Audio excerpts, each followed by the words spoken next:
ডিনারের জন্য আমরা বাঙালি রেস্টুরেন্টে চলে আসলাম, হায়া ফ্যামিলি রেস্টুরেন্ট। এখানে বাঙালি আনায় খানাপিনা পাওয়া যায়।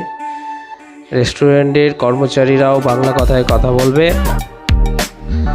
বাঙালি আনায় যেরকম আমরা অভ্যস্ত খাবার খেতে, সেই টাইপের খাবার এখানে পাওয়া যায়।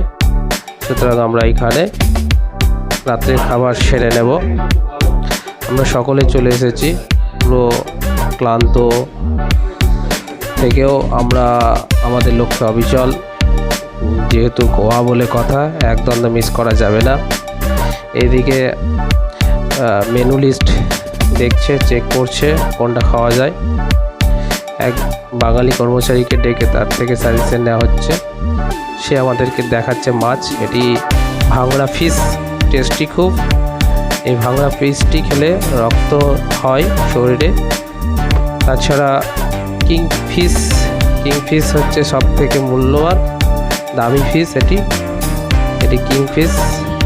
আর কাঁকড়া রয়েছে, আর এছাড়া অন্যান্য মাছ রয়েছে, সামুদ্রিক মাছ, যা টেস্টি।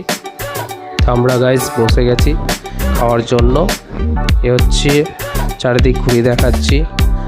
আমি রয়েছি, সঙ্গে আরও অনেকে। ডিউ সেরে নিচ্ছি, কোল্ড ড্রিঙ্কস ডিউ। একটু নিজেদেরকে এনজয় করছি, খেয়ে নিলাম। খাওয়া দাওয়া হাঁটছি এবং কথা বলছি, সেই মজা। গোয়ার শহরে এসে, গোয়া স্টেটে এসে ধরনের মজা। এ হচ্ছে বাঙালি খাবার। পাশে রয়েছে স্যালাড, চাটনি, সবজি, ঝোল, মাছের ঝোল। এটি মাছের ঝোল, ডাল, পাঁপড়, আলু কুচি এবং হচ্ছে ভ্যাংড়া, সুজি ভ্যাংড়া করেছে। ফিশ, সুজি ভ্যাংড়া ফিশ, যা খেতে খুবই টেস্টি। খুব সুন্দর।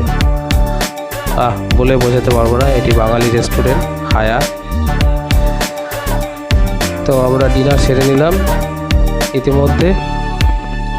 এখন খাওয়া দাওয়া করে আমাদের নাগুয়া গেস্ট হাউসে চলে যাব পুরো রেস্ট নিতে, যেহেতু 3 দিনের জার্নির ছিল। সঙ্গে হালিম স্যার এবং আসিফ স্যারও খেয়ে নিচ্ছে, আব্বাস দাও খেয়ে নিচ্ছে। আমাদের সঙ্গে ডিনার সেরে নিল।